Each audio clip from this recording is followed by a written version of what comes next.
Hello everyone, welcome back to my channel. आज का vlog start कर रहे हैं हम टमाटरों के साथ। आज है ना कॉलोनी में एक चाकू की धार करने वाला आया था। तो ये मेरे पास पुराने चाकू थे और ये कुछ कैंचियाँ भी थी, ये किचन की कैंची और ये बच्चे के प्रोजेक्ट की कैंची। तो ये भी मैंने धार करवा ली। तो मैंने फ़र्स्ट टाइम ये करवाया है। हमेशा क्या होता था ना, जो पुराने चाकू होते थे उन्हें फेंक देते थे क्योंकि मुझे तो कोई धार करने वाला मिलता ही नहीं था। तो वो तो बाय चांस आज मैं मेरे बेटे को स्कूल के लिए ड्रॉप करके और जब रिटर्न आ रही थी तो एक आंटी करवा रहे थे, तो उन्होंने रोक के रखा था उसे। तो मैंने भी पूछा उससे कि मैंने कहा ये वाले चाकू हो जाते हैं क्या, स्टील वाले? तो उसने कहा हो जाते हैं धार। तो उसने करा और लिटरली ये बिल्कुल नया जैसा चाकू हो गया है। मतलब दिखने में भले ना दिख रहा होगा, पता नहीं, पर काम करने में तो वाह, देखो एक बार में। अभी मैं बना रही हूँ टमाटर की सब्ज़ी और पराठे। और मुझे आज जाना है कहीं बाहर। आज मेरी छोटी सी एक पार्टी मान लो, गेट टुगेदर मान लो, कुछ भी मान लो। एक्चुअली आज वैलेंटाइंस डे है, तो मैं मनाने जा रही हूँ गैलेंटाइंस डे। आजकल नया ट्रेंड चला है, मैंने सुना है। जो गर्ल्स गैंग होती है वो मिलके बनाती है गैलेंटाइंस डे। तो हम मनाने जा रहे हैं गैलेंटाइंस डे। तो मुझे शाम को वैसे जाना है, बट फिर भी क्योंकि आने के बाद भी फिर लेट तो हो ही जाएगा, तो शाम को शायद मैं पुलाव बना लूँ। अभी मैं पराठे और सब्ज़ी बना लेती हूँ, फिर उसके बाद रेडी भी होना है। और आज की थीम है रेड।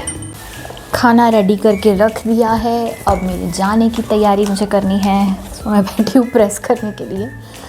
और मैं अभी थोड़ा और टाइम है जाने में, तो मूवी देख रही थी और मूवी देखते देखते मेरे कपड़ों में प्रेस कर रही थी। हमारी पार्टी की थीम है रेड, और रेड एक ड्रेस जो मेरे पास है, मैं ऑलरेडी 2-3 बार पहन चुकी हूँ। मुझे ऐसा लगा जैसे प्रेस में स्पार्क हो रहा है, जबकि नहीं हो रहा है। तो ये सूट पहन के जाऊँगी आज मैं, ये वाला।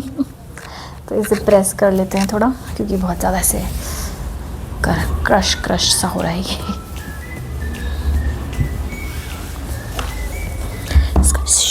चेंज करना पड़ेगा, सिल्क पे लेके आना पड़ेगा। कॉटन पे बहुत ज़्यादा गर्म हो जाएगा, चिपकने का डर रहता है फिर ये। हाँ, बहुत हॉट हो रही है अभी, इसको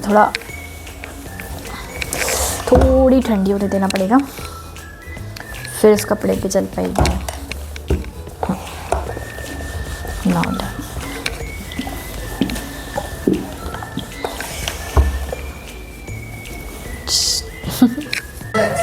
मैं हो गई रेडी मेरी पार्टी में जाने के लिए। और मैं कैसी लग रही हूँ? देखो, मैं फुल वीडियो लेती हूँ यहाँ से रख के।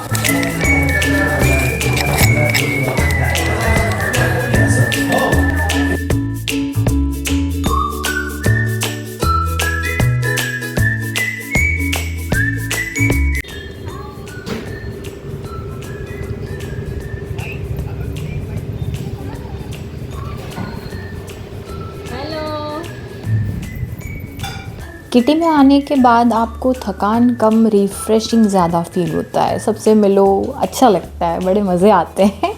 मतलब बहुत दिन हो जाते हैं सबसे मिले हुए, और फिर उसमें मिलो, इतनी सारी बातें होती है। मैंने ना एक चीज़ महसूस करी है कि ये चीज़ मैंने पहले एक्सपीरियंस नहीं करी थी। मेरी लाइफ में इतनी मेरी सहेलियाँ नहीं थी। मतलब बचपन में थी, फिर बहुत सारे रीज़न्स के मतलब स्कूल शिफ्ट, शहर शिफ्ट, फिर पोस्टिंग, शादी, अलग अलग वजह से कॉलेज में थी। कॉलेज में भी पर इतनी नहीं थी। तो अब जो मेरी लाइफ में इतनी सारी मेरी सहेलियां हैं ना, और वो भी हर एज ग्रुप की, तो बहुत ही अलग ही अच्छा लगता है यार। मतलब आप अलग अलग तरह की बातें कर सकते हो, सीखने की बहुत सारी चीज़ें मिलती है, टिप्स ट्रिक्स इतनी सारी मिलती है, नई नई डिशेस मिलती है। आप अपने दिल का हाल उन्हें बता सकते हो, उसमें से बहुत सारे आपसे बड़े हैं तो वो आपको गाइड कर देते हैं, सही दिशा दिखा देते हैं। और लेवल, मतलब सोचने का जो तरीका है वो बहुत हद तक सिमिलर है, तभी वो आपकी सहेलियाँ हैं। और सबसे बड़ी बात कि इस एज में आकर के आपको ऐसी कोई महिला मित्र नहीं मिलेगी जो आपको इंटरनली जिसके मन में आपके लिए कुछ द्वेष हो। वो सब आपसे बहुत प्रेम कर रही है और आपको कॉम्प्लीमेंट कर रही है, आप भी उन्हें कॉम्प्लीमेंट कर रहे हो और मिल रहे हो। मतलब जो खुशी है ना वो बहुत ही अलग है, मतलब मैं उसे एक्सप्रेस ही नहीं कर सकती। जो मैं अब फील करती हूँ ना फ्रेंडशिप को लेकर, मैंने इससे पहले ये चीज़ फील नहीं करी, सच में नहीं करी। मतलब जो मेरी स्कूल अगर कॉलेज के टाइम का मैं कंपेयर करूँ तो वो फ्रेंडशिप अलग थी, नो डाउट वो फ्रेंड्स अलग थे, पर बहुत सारे अलग अलग रीज़न्स से मेरे तो बिछड़ गए ना के बराबरों से बात होती है अब मेरी, गिने चुने 1 या 2 हैं। कॉलेज में से भी मतलब 2-3 ही हैं जिनसे मेरी बातचीत होती है अच्छी, उस तरह की कि जिनसे मैं दिल खोल के बात कर सकूं। और हाँ, ये चीज़ हो गई है कि जब भी बात कर रहे हैं दिल खोल के अच्छे से कर रहे हैं। भले हम 1 महीने में 2 महीने में बात कर रहे हैं, ऐसे कोई रेगुलर फ़ोन मतलब बातें भी नहीं है। हम महीने भर बात कर रहे हैं तो महीने भर अपने दिल का पूरा हाल सुना रहे होंगे 1-1 घंटा बैठ करके, तो वो है। बट फिर भी ये मुझे समझ आ गया कि आपकी लाइफ में फ्रेंड्स बहुत इम्पॉर्टेंट है, बहुत ज़्यादा इम्पॉर्टेंट है। तो फ्रेंडशिप करनी चाहिए और अच्छे लोगों से करो। अपने आप जैसे हो ना, आपको वैसे मिल ही जाएंगे, ये मुझे पता है। तो अच्छे मतलब बढ़िया फ्रेंडशिप करो, उनके साथ घूमो, टाइम स्पेंड करो।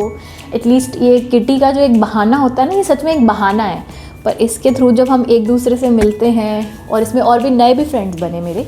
मतलब कुछ ऐसे फ्रेंड्स हैं जो मैं जिनसे पहली बार मिली, उनसे भी मिलके बहुत अच्छा लगा। मतलब मेरी 2 किटी चल रही है अभी, और दोनों में मैं अभी और भी लोगों से मिली नए, और दोनों में मुझे मिलकर मतलब मुझे ऐसा लगा नहीं फर्स्ट किटी में ही मिल करके कि मैं इनसे पहली बार मिल रही हूँ।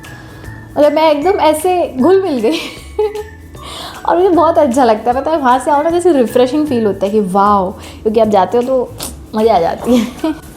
अब आज ओमी का पढ़ने का मन कर नहीं रहा है क्योंकि कल संडे है, कल महाशिवरात्रि भी है, कल की मुझे तैयारियां भी करनी है। तो मैं उसे अब 8:45 तो बज चुकी है ना, आने के बाद भी मैं भी जो थोड़ा रिलैक्स करी, बैठी, फिर काम करे, दूध गर्म करा, चाय बनाई, बहुत सारी चीज़ें हो गई। तो अभी हॉल तो मुझे बचा ही है, उसको समेटना, और कल की पूजा की तैयारी भी करनी है। अब कल मिलते हैं, तब तक के लिए बाय बाय, टेक केयर। और अगर आपने ये वीडियो यहाँ तक देख लिया तो प्लीज़ चैनल को सब्सक्राइब भी कर लीजिए और कमेंट भी कर दीजिए कि आपको मेरे व्लॉग्स कैसे लगते हैं। कुछ इम्प्रूवमेंट चाहिए तो वो भी बता दीजिए। आप सजेस्ट भी कर सकते हैं इसमें मुझे कुछ भी। और थैंक यू सो मच, अगर आपने ये वीडियो यहाँ तक देखा ना तो सच में थैंक यू सो मच मुझे बहुत मोटिवेशन मिलेगा अगर आप कमेंट भी कर देंगे तो। ओके, तो फिर प्लीज़ चैनल को सब्सक्राइब करिए और बाय बाय, टेक केयर। मिलते हैं अगले व्लॉग में, बाय बाय।